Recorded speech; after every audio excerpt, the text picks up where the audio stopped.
बिस्मिल्लाहिर्रहमानिर्रहीम। अस्सलाम वालेकुम स्टूडेंट्स। होप आपको लास्ट के जितने भी लेक्चर्स मैंने अपलोड किए थे वो समझ में आ गए होंगे। उसके हमने एक ऑनलाइन सेशन भी कर लिया था, कोई क्वेश्चन हो तो आप पूछ सकते हैं मुझसे। आज हम जो है वो नया टॉपिक शुरू कर रहे हैं, दैट इज इम्यूनिटी डिसऑर्डर्स। सबसे पहले हमें पता होना चाहिए कि इम्यूनिटी क्या है। अगर हमें ये नहीं पता होगा कि इम्यूनिटी क्या है तो किस तरह से पता चलेगा कि वो कौन से एबनॉर्मेलिटीज हैं जो कॉज होती हैं इम्यूनिटी के डिसऑर्डर की वजह से। ठीक है जी, तो सबसे पहले तो हमें ये पता होना चाहिए कि what do you mean by immunity. Immunity means protection against infection. ठीक है जी, प्रोटेक्शन अगेंस्ट इन्फेक्शन। अच्छा, अब इम्यून सिस्टम जो है basically it's a collection of cells and molecules that are responsible for defending the body against pathogens. ठीक है जी। अच्छा, अब यहाँ पे स्पेसिफिकली जब हम जैसे इन्फ्लेमेशन के साथ अगर इम्यून डिसऑर्डर्स को कंपेयर करने की कोशिश करें तो इन्फ्लेमेशन का मतलब बेसिकली ये है कि किसी भी किस्म की जो injury regardless of its being the pathogenic injury और whatever is the injury is, the body respond to that injury and that response of the body to the injury is known as inflammation. ठीक है जी। लेकिन इसके मुकाबले में जब आप immune reactions की बात करते हैं तो यहाँ पे स्पेसिफिकली जब हम बात कर रहे होते हैं तो ज्यादातर जो चांसेस हैं वो क्या है, इन्फेक्शन के चांसेस हैं। यानी कोई माइक्रो ऑर्गेनिज्म है जिसने बॉडी के ऊपर अटैक किया है और उसने बॉडी को डिजीज प्रोसेस के अंदर लेके जा रहा है, तो उससे बचाव के लिए जो हमारी बॉडी रिस्पॉन्ड करती है वो इम्यून रिएक्शन होते हैं, that is known as your immunity. ठीक है जी। अच्छा, अब ये जो इम्यून सिस्टम है ये बेसिकली हमारी बॉडी का बहुत मेजर प्रोटेक्टिव मैकेनिज्म है। इसके बहुत सारे सेल्स इन्फ्लेमेशन में कंट्रीब्यूट कर रहे होते हैं, तो आप ये कंटिन्यूसली कंप्लीटली रूल आउट नहीं कर सकते इस चीज को कि जी immunity is something completely different from inflammation. Inflammation और इम्यूनिटी के जो रिएक्शंस हैं या जो उनके जो सेल्स हैं वो आपस में इंटरमिंगल हुए होते हैं। कुछ सेल्स जो हैं कंट्रीब्यूट कर रहे होते हैं for the release of mediators so that different kind of reactions can take place when we are having an inflammatory process. But again immunity जो है वो भी बेसिकली मेजर रोल प्ले कर रही होती है। इम्यून रिएक्शंस के अंदर भी इन्फ्लेमेटरी मीडिएटर सेल्स जो हैं वो यूजुअली काम कर रहे होते हैं। When we are talking about the defects of immune system, हमारे पास दो तीन तरह के डिफेक्ट्स हैं जिनको हम यूजुअली बात करते हैं। डिफेक्ट्स के हवाले से जब हम बात करेंगे डिफेक्ट्स ऑफ इम्यून सिस्टम, तो हमारे पास जो जो तरीका है वो बेसिकली वो क्या है कि आपकी जो बॉडी है वो एग्जैजरेटेड रिस्पॉन्स दे अगेंस्ट नॉर्मल एलिजेंस या एंटीजेंस। ठीक है। अब बेसिकली यहाँ पे एक डेफिनेशन पहले समझ लो, उसके बाद हम आगे चलेंगे। एक वर्ड है एंटीजन। बहुत दफा आपसे पूछा जाता है कि what do you mean by antigen, और जो ज्यादातर लोगों का जो जवाब आता है इसमें वो ये कि it is a foreign particle that is present inside the body and that enables the cells to produce immunoglobulins. ठीक है जी, यानी एंटीबॉडीज बनते हैं। ऐसा नहीं है। ठीक है जी। जो एंटीजन है basically it is not necessarily the external part, it can be internal antigen as well. यानी यहाँ पे जब हम इम्यून डिसऑर्डर्स की बात करते हैं तो यहाँ पे हम बात कर रहे होते हैं सेल्फ एंटीजेंस के अगेंस्ट भी कभी कभी इम्यून रिस्पॉन्स जनरेट हो जाता है जिसको हम ऑटो इम्यूनिटी कहते हैं। इसका मतलब क्या हुआ कि एंटीजन बेसिकली एक फॉरेन पार्टिकल नहीं है, जो कि आमतौर पे एक जनरल कयास है जिससे भी आप बात करें। जितनी मरतबा मतलब इतने अरसे से मैं लोगों को पढ़ा रही हूँ, जब भी मैं किसी से एंटीजन की डेफिनेशन पूछती हूँ तो जो मुझे डेफिनेशन मिलती है वो क्या मिलती है कि अ foreign particle that enters the body and it produces antibodies। नहीं, ऐसा कुछ नहीं है। एंटीजन दो वर्ड से मिलके बना है। यहाँ पे आप देख सकते हैं एंटी अलग वर्ड है और जन अलग वर्ड है। ठीक है जी। तो anti means basically antibody, gen means generating, antigen is antibody generating. यानी क्या मतलब हुआ कि ऐसा पार्टिकल जिसके अगेंस्ट आपकी बॉडी जो है वो इम्यून रिएक्शन जनरेट करे और उसके नतीजे में आपको एंटीबॉडीज बनने शुरू हो जाएं। That kind of substance which can be self, which can be exterior, which can be microbial, which can be your own DNA, your own surface polysaccharide, whatever is antigen if the body takes it as a threat to the body. ठीक है, आपकी body ने उसको threat के तौर पे लिया है तो उसके नतीजे में जो है वो आपकी जो है वो एंटीबॉडीज बन जाएंगी, and though that substance which is producing antibodies is known as antigen. तो बेसिकली एंटीबॉडीज जो हैं वो बनती हैं आपकी बॉडी। अच्छा, what are antibodies? Antibodies are basically the chemical substances which are protein in nature, immunoglobulins होते हैं। और इनका काम क्या होता है बेसिकली कि जो डिफरेंट ऑर्गेनिजम्स हमारी बॉडी में एंटर हो रहे होते हैं, एक मर्तबा अगर उनके खिलाफ मतलब एक आपका एक तरह से समझे एक मेमोरी बन जाती है, और इस मेमोरी की जो है ये एंटीबॉडीज ये मुस्तकिल आपकी बॉडी में थ्रू आउट लाइफ रहती हैं। और इसकी वजह से होता यह है कि फॉर एग्जांपल अगर आप एक डिजीज आपको हो गई है और आप उस डिजीज से निकल आए हैं, तो फर्स्ट या second exposure of that disease, after that you will not be exposed to that disease properly. Why? Because you have your immunoglobulins over there. जैसे ही वो ऑर्गेनिज्म आपकी बॉडी के अंदर एंटर होगा, वो वैसे ही आपकी एंटीबॉडीज उनके खिलाफ काम शुरू कर देंगी। आपका इम्यून सिस्टम एक्टिवेट होगा, उस ऑर्गेनिज्म को किल कर देगा, और वो ऑर्गेनिज्म आपकी बॉडी में डिजीज दोबारा कॉज करने के हालत में नहीं रहेगा। बहुत कम ऐसी डिजीजेस होती हैं जिनकी रिकरेंस में भी उतनी ही सिवियर किस्म की डिजीज कॉज होती है। क्यों? इसलिए कि आपका जो इम्यून मैकेनिज्म है वो बेसिकली इस चीज के लिए प्रिपेयर्ड है कि अगर कभी भी आपकी बॉडी में कोई इन्फेक्शन होगा तो पहले या दूसरे एक्सपोजर के बाद तीसरी दफा में आपको डिजीज का जो सिम्टम्स एंड साइंस है वो नहीं आएंगे। वजह उसकी क्या है कि आपकी बॉडी के अंदर जो है वो जो इम्यून मैकेनिज्म है वो जनरेट हो गया। कैसे होता है वो हम आगे बात करेंगे। अच्छा, उसके लिए जो है, लेकिन अच्छा, to start the proper discussion, before that we are discussing the general defects of the immune system, जो कि किस तरह से हो सकते हैं कि इधर किसी भी नॉर्मल एंटीजन के खिलाफ, कोई भी एंटीजन बना लो बॉडी आपकी, जैसे मैंने कहा कि अगर आपकी बॉडी किसी भी चीज को एंटीजन के तौर पे ले लेती है तो उसके अगेंस्ट अगर एक एग्जैजरेटेड रिस्पॉन्स आ रहा है, ठीक है, तो वो जो एग्जैजरेटेड रिस्पॉन्स है वो क्या कहलाता है? हाइपर सेंसिटिविटी रिएक्शन कहलाता है। हाइपर सेंसिटिविटी रिएक्शन, ठीक है जी। नाउ हाइपर सेंसिटिविटी, जैसे कि आपको नाम से जाहिर हो रहा है, हाइपर मींस नॉर्मल से ज्यादा, सेंसिटिविटी यानी आपकी बॉडी सेंसिटिव हुई है। कोई भी छोटी जो चीज है उसके अगेंस्ट भी आपकी बॉडी अगर सेंसिटिव हो जाती है, उसके नतीजे में जो रिएक्शंस क्रिएट होते हैं, those reactions are known as hypersensitivity reactions. अच्छा, इसके अलावा एक और काम ये हो सकता है कि आपका पूरा इम्यून सिस्टम किसी भी डिजीज प्रोसेस से या किसी भी तरह से कोई नेचुरल प्रोसेस है जिसके नतीजे में आपकी पूरी पूरा जो इम्यून सिस्टम है वो एक बैकलॉग पे चला जाता है। ठीक है जी, आपको इम्यून सिस्टम डाउन हो जाता है, इम्यूनो डेफिशिएंसी कहलाती है वो। ठीक है, इसमें क्या हो रहा है कि आपका इम्यून सिस्टम जो है वो डेफिशिएंट हो गया है।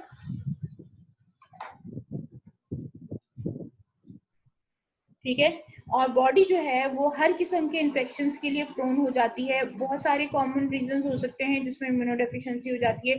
एक जो मोस्ट कॉमन रीजन है जिसमें इम्यूनोडेफिशिएंसी होती है वो है आजकल के दौर में, क्योंकि आपको पता है कि सबसे ज्यादा जो डिजीज इस वक्त जो सबसे ज्यादा प्रिवेल कर रही है हमारे माशरे में वो कैंसर। ठीक है जी, तो कैंसर है, तो जब कैंसर का ट्रीटमेंट होता है तो आपको मालूम है कि कीमोथेरेपी होती है, कैंसर कीमोथेरेपी। और उस कैंसर कीमोथेरेपी के नतीजे में क्या होता है कि आपकी जो बॉडी है वो उसके बहुत सारे मैकेनिज्म्स जो हैं वो स्लो डाउन हो जाते हैं, inclusive of your bone marrow depression, जो कि आपके जितने भी डब्ल्यूबीसीज हैं उनकी क्वांटिटी को कम करवा देता है, और साथ के साथ जो है आपके लिम्फोसाइट्स भी कम हो जाते हैं। इसका नतीजा ये निकलता है कि आपकी जो इम्यूनिटी है वो डिक्रीज होना शुरू हो जाती है। एक और जो चीज जो अभी रिसेंटली हमारी नजरों से गुजरी हुई, ये एक छोटी बच्ची थी हमारे जानने वालों में, 5 साल की बच्ची को कैंसर डायग्नोस हुआ, उसका ट्रीटमेंट हुआ, 1.5 से पौने 2 साल तक उसको जो है वो कीमोथेरेपी के सेशंस हुए। जब वो कीमोथेरेपी उसकी खत्म हो चुकी तो उसके बाद जो है 6 महीने का उसको गैप दिया गया। उसमें उसके पेरेंट्स ने उसको कहा गया कि भाई वो किसी भी तरह से किसी ऐसी जगह पे बच्ची को ना लेके जाएं कि जो है किसी भी किस्म के इन्फेक्शन के साथ एक्सपोज हो सके। अब वो एक्सपोज नहीं हो रही, ठीक है, बिल्कुल सही है, घर में बिल्कुल एक क्लोज एनवायरनमेंट में उस बच्ची को रखा, लेकिन आप उसको सारी जिंदगी के लिए ऐसे तो नहीं रख सकते। तो फिर जो है जब उसका 6 महीने के बाद का जो फॉलोअप हुआ, जिसके अंदर पता चले कि बच्ची जो है वो प्रॉपर क्योर हो चुकी है और जो है प्रॉपर तरीके से रिस्पॉन्स हो रहा है, प्रॉपर रिस्पॉन्स आ रहा है बॉडी का, and body is completely cured, तो उसके बाद फिर डॉक्टर ने इनके फादर को ये सजेस्ट किया कि उनकी जो है इम्यूनाइजेशन जाके करवा दें और सारी इम्यूनाइजेशन कराएं, और जितने बचपन में जो इम्यूनाइजेशन के जो टीके लगते हैं या जितने भी इंजेक्शन होते हैं वो सारे के सारे इंजेक्शन जो हैं उसको दोबारा लगेंगे, क्योंकि वो इम्यूनाइजेशन उसकी खत्म हो गई, क्योंकि जितने जो सेल्स उसके इम्यून सेल्स पहले मौजूद थे वो तमाम के तमाम जो थे कैंसर कीमोथेरेपी में डिस्ट्रॉय हो गए। ठीक है जी, तो इस तरह ये भी एक वजह है। तो इम्यूनो डेफिशिएंसी कैंसर कीमोथेरेपी के नतीजे में हो सकती है। फिर उसके अलावा एक जो बहुत कॉमन कंडीशन है जो कि आप लोगों को सबको मालूम है, HIV की वजह से जो होने वाला एड्स यानी एक्वायर्ड इम्यूनो डेफिशिएंसी सिंड्रोम।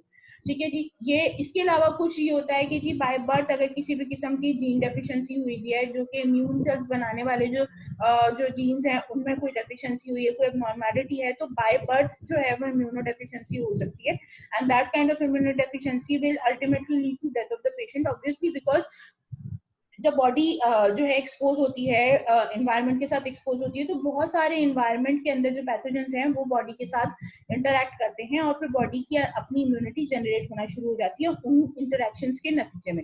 अब अगर एक बच्चा है, से फॉर एग्जांपल छोटा सा बच्चा है और उसकी जो है वो किसी भी किस्म की इम्यूनिटी जनरेट ही नहीं हुई और ना हो सकती है आगे क्योंकि उसको डेफिशिएंसी आई है, तो जो सर्वाइवल है मतलब 5 साल की उम्र तक का जो सर्वाइवल है वो बहुत मुश्किल हो जाता है बेबी के लिए। तो इस तरह की भी एक कंडीशन हो सकती है। तो these abnormalities are the immunodeficiency disorders. इसके बाद फिर आपके पास आता है कि जी आपकी जो इम्यून रिस्पॉन्सेज हैं वो आपकी बॉडी के किसी पार्ट के अगेंस्ट टारगेट करना शुरू कर देते हैं।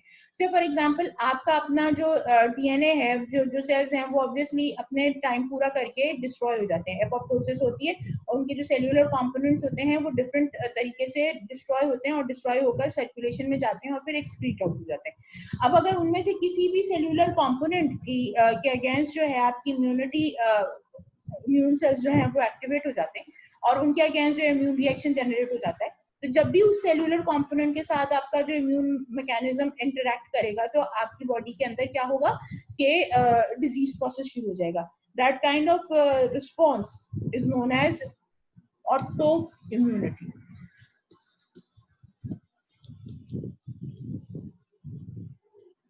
Autoimmunity, that is immune response target against normal components of the cell. ठीक है। अच्छा, इसके बाद फिर आपके पास जो है एक और जो चीज आ जाती है वो ये है कि आपके जो इम्यून सेल्स हैं वो बेसिकली आपके सेल्फ और नॉन सेल्फ जो कंपोनेंट्स होते हैं उनके दरमियान में डिफरेंशिएट भी कर रहे होते हैं। Now this differentiation between self and non-self antigens basically is the reason of transplant rejection.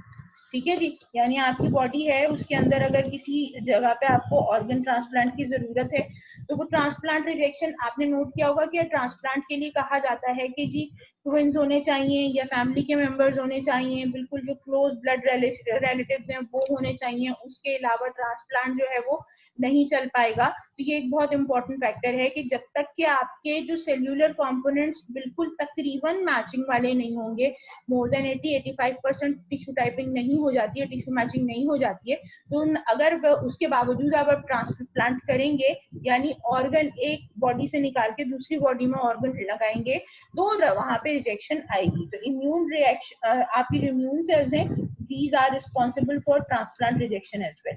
किस तरह होता है ऑब्वियसली वो डिटेल में हम डिस्कस करेंगे। अच्छा, इसके बाद फिर आपके पास आ जाता है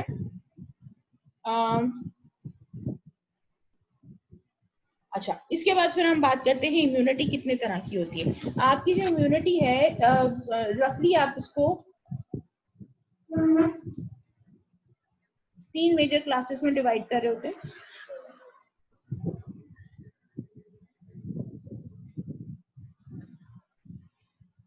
पहली है इन्नेट या natural immunity, second is adaptive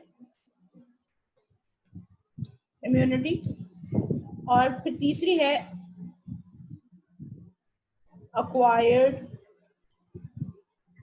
immunity. अच्छा, अक्वायर्ड इम्यूनिटी ही पहले जो हम जब तक हम पढ़ रहे थे हमने जो क्लासिफिकेशन पढ़ी थी वो इन्नेट और एक्वायर्ड इम्यूनिटी की पढ़ी थी। इन्नेट के अंदर फिर नेचुरल और जो है वो क्या कहते हैं नेचुरल और आर्टिफिशियल को हमने डिस्क्राइब किया था, लेकिन यहाँ पे इन्होंने उसको थोड़ा सा जो नई जो बुक है उसमें थोड़ा सा डिफरेंट तरीके से क्लासिफिकेशन हुई है, और वो कुछ इस तरह से है कि जो आपकी जो इम्यूनिटी है वो 3 तरह की होती है, innate, natural, adaptive and acquired. Innate या नेचुरल जो इम्यूनिटी होती है उसका जो वर्ड हम यूज कर रहे हैं नेचुरल इम्यूनिटी का, वो उसमें कर रहे हैं कि बेसिकली ये ऐसी इम्यूनिटी है जो आपकी बॉडी में मौजूद है और इसके लिए पहले से सेंसिटाइजेशन होनी जरूरी नहीं है, बेसिकली किसी भी किस्म के इन्फेक्शन से एक्सपोज होना जरूरी नहीं है, that immune mechanism is present throughout life without any specification, it is a generalized immune mechanism। कोई भी ऑर्गेनिज्म होगा, कोई से भी सेल्स होंगे, उनके अगेंस्ट अगर वो बाहर से आ रहे हैं अंदर, तो वो उनके अगेंस्ट एक तरह से समझ लो कि एक बैरियर है। ठीक है, आप किसी भी जगह जाते हैं, किसी कंट्रोल्ड एरिया में जाते हैं, तो जो मेन दरवाजा होता है जहाँ पे बहुत सारे गार्ड्स खड़े हुए होते हैं और एक कंट्रोल रूम बना हुआ होता है, दैट काइंड ऑफ इम्यूनिटी जिसमें कोई बाहर का बंदा अंदर एंटर ही नहीं हो सकता बगैर किसी प्रॉपर इंफॉर्मेशन के, that kind of immunity is natural innate immunity. आपकी जो ये नेचुरल और इन्नेट इम्यूनिटी है, ये आपकी बॉडी के अंदर 3 फॉर्म्स में पाई जाती है। First of all, intact skin, intact mucosa.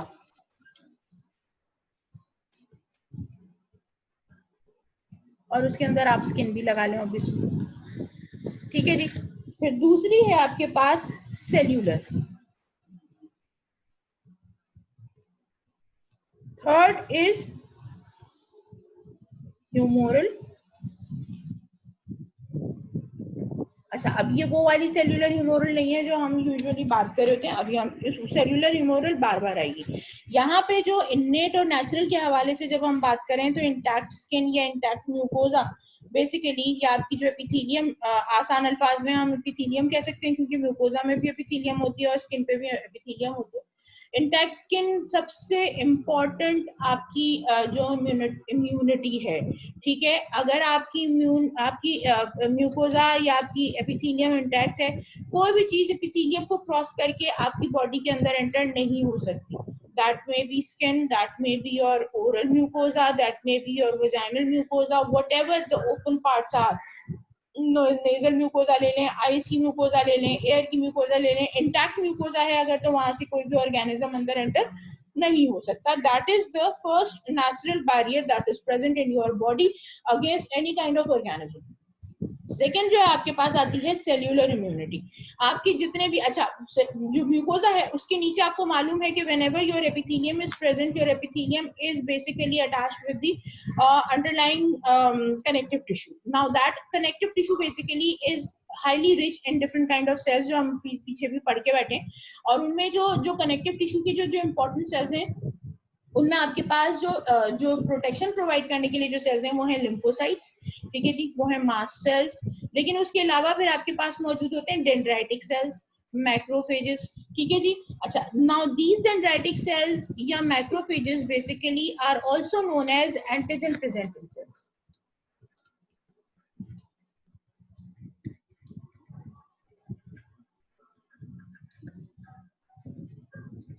Antigen presenting cells का क्या मतलब है? बेसिकली ये ऑर्गेनिज्म, ये जो सेल्स होते हैं ये इतने शार्प होते हैं कि कोई भी माइक्रो ऑर्गेनिज्म किसी भी वजह से, किसी भी तरीके से अगर कनेक्टिव टिश्यू के अंदर इंटर हो गया है, तो ये पहले उस सेल को पैगोसाइटोस कर लेंगे।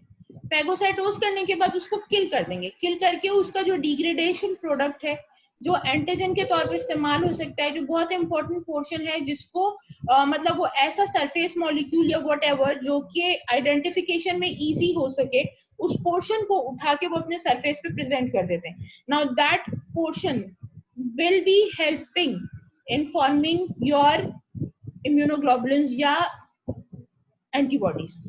तो that basically that process of forming an antigen, again वही बात बोली थी मैंने, एंटीबॉडी जनरेटिंग पार्टिकल, वो बनाने का जो काम है वो आपके डेंड्राइटिक सेल्स और मैक्रोफेजेस करते हैं। And this is your cellular immunity. Macrophages को और डेंड्राइटिक सेल्स को किसी भी ऑर्गेनिज्म का स्पेसिफिक होने की जरूरत नहीं है. What ever the organism is they will identify. किस तरह आइडेंटिफाई करेंगे, वो उसके अलहदा से इन्नेट इम्यूनिटी के रिसेप्टर्स मौजूद हैं जो हम आगे डिस्कस करेंगे. वो आइडेंटिफाई करते हैं. आइडेंटिफाई करने के बाद बेसिकली उसको मैक्रोफेजेस फेगोसाइटोज करना, किल करना, डिग्रेड करना, उसके बाद एंटीजन को सेपरेट आउट करना और उसको अपने सरफेस पे प्रेजेंट करना. ये एक बेसिक जो इसकी जो जो मैकेनिज्म है वो सेल्यूलर इम्यूनिटी प्रोवाइड करती है आपको. ठीक है जी. अगेन नॉन स्पेसिफिक है. तीसरा जो आपके पास जो ह्यूमरल इम्यूनिटी है नेचुरल प्रोसेस के हवाले से, again it is generalized, it's not specific to specific organisms. Mind you, whenever we are talking about innate and natural components, we are talking about that they are generalized. They are not specified to specific pathogens or specific disease causing organisms. ठीक है जी. तो humoral immunity की जब हम बात करते हैं तो उसमें आपके सर्कुलेटिंग प्रोटीन्स आ जाते हैं जो कि पहले से मौजूद हैं और उनका काम ही सिर्फ क्या है बेसिकली कि इन्होंने आपको बॉडी को प्रोटेक्शन प्रोवाइड करनी है. उसमें जो सबसे इंपॉर्टेंट जो प्रोटीन्स है जो आपको इस तरह की इम्यूनिटी प्रोवाइड करते हैं, दे आर कॉम्प्लीमेंट कैस्केड्स. आपको याद होगा कॉम्प्लीमेंट कैस्केड में एक पोर्शन, जो एक इंट्रिंसिक और एक्सट्रिंसिक जो पाथवे था उसमें से कोई एक पाथवे था जो कि बेसिकली माइक्रो ऑर्गेनिजम्स या माइक्रोब्स की वजह से एक्टिवेट हो रहा था. ठीक है जी. तो वो जो माइक्रोब्स की वजह से जो एक्टिवेशन होती है बेसिकली कॉम्प्लीमेंट की, वो नॉन स्पेसिफिक है. कोई भी ऑर्गेनिज्म अगर कॉम्प्लीमेंट प्रोटीन्स के साथ इंटरेक्ट करेगा और वो माइक्रो ऑर्गेनिज्म के अगेंस्ट इम्यूनिटी हमारी बॉडी में बनी हुई नहीं है ऑलरेडी, तो वो कॉम्प्लीमेंट उसके अगेंस्ट एक्टिवेट होगा, कॉम्प्लीमेंट कैस्केड शुरू होगा, इन्फ्लेमेशन का प्रोसेस होगा और उस इन्फ्लेमेशन के प्रोसेस के बाद फिर आपको इम्यूनिटी मिलनी शुरू हो जाएगी. So this is basically the natural innate processes जिसके अंदर प्रायर सेंसिटाइजेशन की जरूरत नहीं होती. प्लीज मेक श्योर इस चीज को अपने दिमाग में रखिएगा कि इन्नेट या नेचुरल इम्यूनिटी में there is no need of prior sensitization.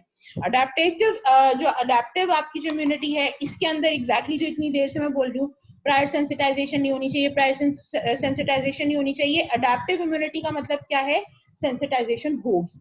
ठीक है जी. सेंसिटाइजेशन होने के नतीजे में आपकी बॉडी दो तरह के कंपोनेंट्स, दो तरह की इम्यूनिटी प्रोवाइड करती है, that is cellular and again humoral. अच्छा, ये जो इम्यूनिटी आपको प्रोवाइड होती है ये दो तरह के सेल्स हैं आपके बॉडी के अंदर, लिम्फोसाइट्स. ठीक है जी. एक कहलाते हैं टी लिम्फोसाइट्स, दूसरे कहलाते हैं बी लिम्फोसाइट्स. टी लिम्फोसाइट्स आपको सेल्यूलर इम्यूनिटी प्रोवाइड करते हैं, बी लिम्फोसाइट्स आपको ह्यूमरल इम्यूनिटी प्रोवाइड करते हैं. किस तरह से प्रोवाइड करते हैं कि आपके पास लिम्फोसाइट्स की एक और जो टाइप है उसको हम प्लाज्मा सेल्स की कहते हैं. ठीक है जी. अब होता क्या है बेसिकली, क्योंकि जब पहली मर्तबा आप किसी भी माइक्रो ऑर्गेनिज्म का आपकी बॉडी के अंदर होता है, एक्सपोजर होता है, तो जैसे मैंने आपको बताया फर्स्ट इसको हम एक स्कीमेटिक बनाते हैं, इससे आपको जरा बेहतर तरीके से समझ में आएगा. फर्स्ट एक्सपोजर, ठीक है जी. फर्स्ट एक्सपोजर है, बॉडी में पहले कभी ये ऑर्गेनिज्म एंटर नहीं हुआ. माइंड यू, ये ऑर्गेनिज्म बॉडी में पहले कभी एंटर नहीं हुआ, बॉडी पहली मर्तबा इस ऑर्गेनिज्म को एक्सपोज हो रही है. ठीक है जी. इसके नतीजे में क्या होगा, मैक्रोफेजेस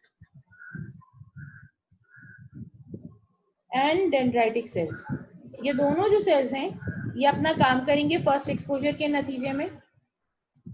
जैसे मैंने आपको बताया, फेगोसाइटोसिस,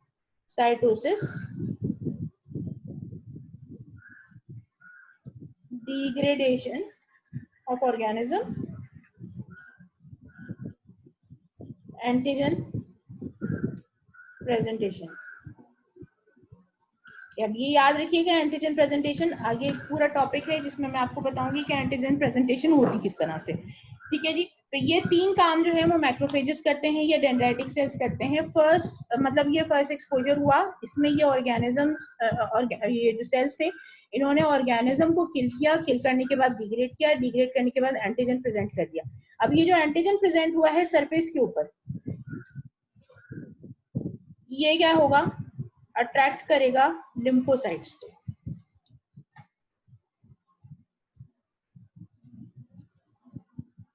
ठीक है जी. लिम्फोसाइट्स इस एंटीजन के साथ इंटरेक्ट करेंगे और इसके नतीजे में आपको मिलेंगे मेमोरी टी सेल्स। ये मेमोरी टी सेल्स आपके मेमोरी के अंदर हमेशा के लिए फिक्स हो जाएंगे। अब इस ऑर्गेनिज्म जिसके साथ आपका एक्सपोजर पहली मर्तबा हुआ है, फर्स्ट एक्सपोजर के ऊपर आपको मेमोरी टी सेल्स मिल जाएंगे। ये मेमोरी टी सेल्स क्या करते हैं,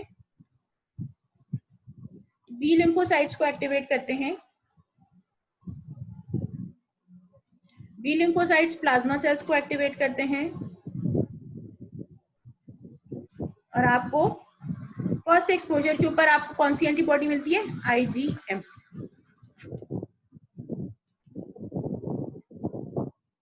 ठीक है जी, तो आपका क्या हुआ, सबसे पहले फर्स्ट एक्सपोजर पे आपको मेमोरी टी सेल्स मिल गए और IgM की एंटीबॉडीज मिल गई। ठीक है जी, अब सेकेंड अगर एक्सपोजर हो गया, सेम ऑर्गेनिज्म का सेकेंड एक्सपोजर होगा। अब मैक्रोफेज और डेंड्राइटिक सेल्स को काम करने की जरूरत नहीं है, ये मेमोरी टी सेल्स आप काम करेंगे। Memory T cells second exposure के ऊपर एक्टिवेट होंगे और अब ये बन जाएंगे साइटोटॉक्सिक टी सेल्स।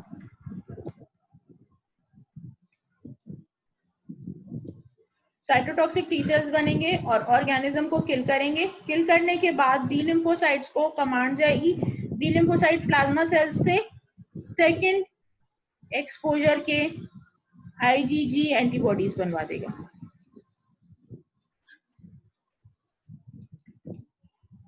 अब ये जो IgG एंटीबॉडीज हैं, ये आपके पास पूरी जिंदगी के लिए इस ऑर्गेनिज्म के अगेंस्ट आपकी इम्यूनिटी मौजूद रहेगी। थर्ड एक्सपोजर अगर होता है, यूजुअली नहीं होता, अगर थर्ड एक्सपोजर होता है, डायरेक्ट IgG इंटरेक्ट करेगा ऑर्गेनिज्म के साथ, ठीक है, इम्यून रिस्पॉन्स जनरेट करेगा, ऑर्गेनिज्म किल हो जाएगा और ऑर्गेनिज्म डिजीज कॉज नहीं कर सकेगा। यहाँ तक की बात समझ में आ गई है। अब यहाँ पे जो चीज हम यहाँ पे ये पूरी जो कहानी करने का जो मकसद था वो सिर्फ एक था, वो आपको ये बताना था कि आपकी जो अडेप्टिव इम्यूनिटी में जो सेल्यूलर ह्यूमरल इम्यूनिटी है वो क्या है। अब आप देखें, ये जो प्रोसेस हुआ है ये अडेप्टेशन हुई है because of the organism exposure to the body. तो इसके नतीजे में आपके जो पहले मेमोरी टी सेल्स बने और सेकंड नंबर पे सेकंड एक्सपोजर पे जो साइटोटॉक्सिक टी सेल्स बने, ये आपकी सेल्यूलर इम्यूनिटी कहलाएगी। मैंने बताया था ना कि टी लिम्फोसाइट्स आपको सेल्यूलर इम्यूनिटी प्रोवाइड करते हैं, तो ये जो टी लिम्फोसाइट्स हैं ये जो आपको सेल्यूलर इम्यूनिटी प्रोवाइड कर रहे हैं, फर्स्ट एक्सपोजर पे memory T cells, second exposure पे cytotoxic T sales.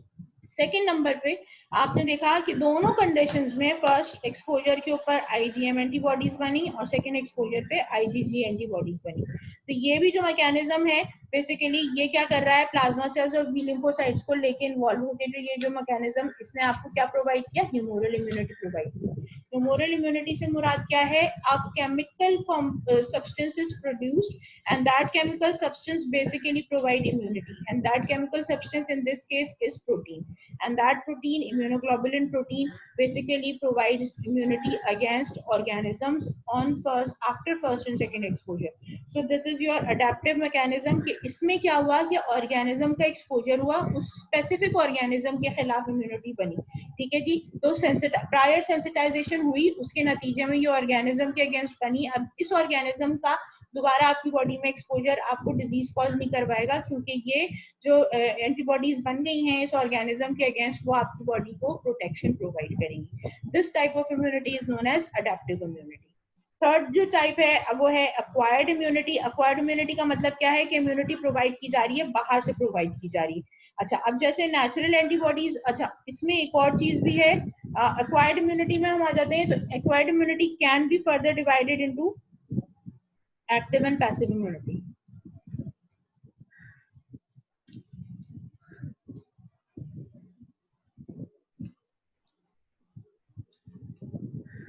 Active immunity is further divided into natural, artificial.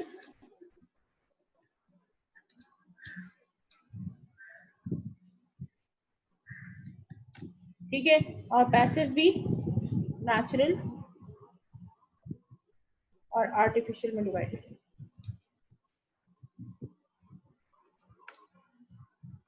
अच्छा, अब जो नेचुरल एक्टिव इम्यूनिटी है वो वही है जो अभी हमने बात की, अडेप्टिव इम्यूनिटी।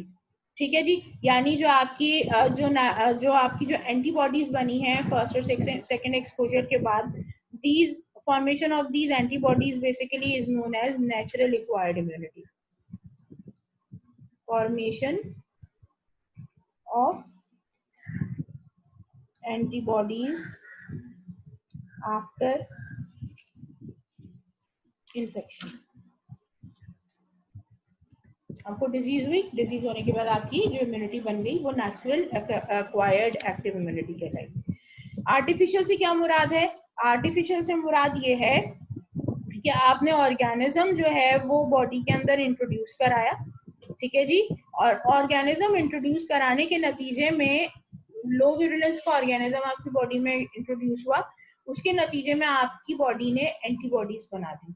इसमें आपके पास जो पोलियो वैक्सीन है आमतौर पे वो आ जाती है, बीसीजी की वैक्सीन है वो आ जाती है, जिसके अंदर आपके जो ऑर्गेनिजम्स हैं उनका कोई ऐसा कंपोनेंट जो है वो जो के एंटीबॉडीज बना सके वो, और या फिर ऑर्गेनिज्म अपनी लो विरुलेंस में बॉडी के अंदर इंट्रोड्यूस कराया जाता है जो कि डिजीज कॉज करने के लायक नहीं होता, वो सिर्फ और सिर्फ जो है एंटीबॉडीज जनरेट कर सकता है। तो इस तरह की जो इम्यूनिटी एक्वायर्ड होती है that is known as your, अच्छा ये इंजेक्शन के लगाने के बाद एक्वायर हो रही है, तो इस वजह से ये एक्वायर्ड इम्यूनिटी है। एक्टिव इसलिए है कि ऑर्गेनिज्म पे बॉडी में डाल रहे हैं और वो ऑर्गेनिज्म आपकी बॉडी से खुद एंटीबॉडीज बनवाएगा, इस वजह से। नाउ पैसिव इम्यूनिटी का मतलब क्या है कि आपको प्री फॉर्म्ड एंटीबॉडीज मिल रही हैं। नेचुरल तरीका क्या है? From mother to child, milk के थ्रू से मिल्क के थ्रू, एमनियोटिक फ्लूइड के थ्रू, अम्लाइकस के थ्रू जो एंटीबॉडीज मदर से चाइल्ड को ट्रांसफर होती हैं वो नेचुरल पैसिव इम्यूनिटी कहलाती है। ठीक है जी, लेकिन उसके मुकाबले में आर्टिफिशियल पैसिव इम्यूनिटी क्या है कि आप ऑलरेडी बनी बनाई एंटीबॉडीज बॉडी के अंदर इंट्रोड्यूस करते हैं। ठीक है जी, प्री फॉर्म एंटीबॉडीज इंजेक्टेड। ठीक है जी, तो this is known as your artificial passive immunity जो कि अक्वायर्ड होती है। होप यहाँ तक आपको बात समझ में आ गई होगी। मेरा ख्याल है आज के लिए इतना काफी है, इसको डाइजेस्ट करें, अगली क्लास में इंशाल्लाह इससे आगे की जो टॉपिक है उसको कंटिन्यू करेंगे। Thank you so much and Allah Hafiz.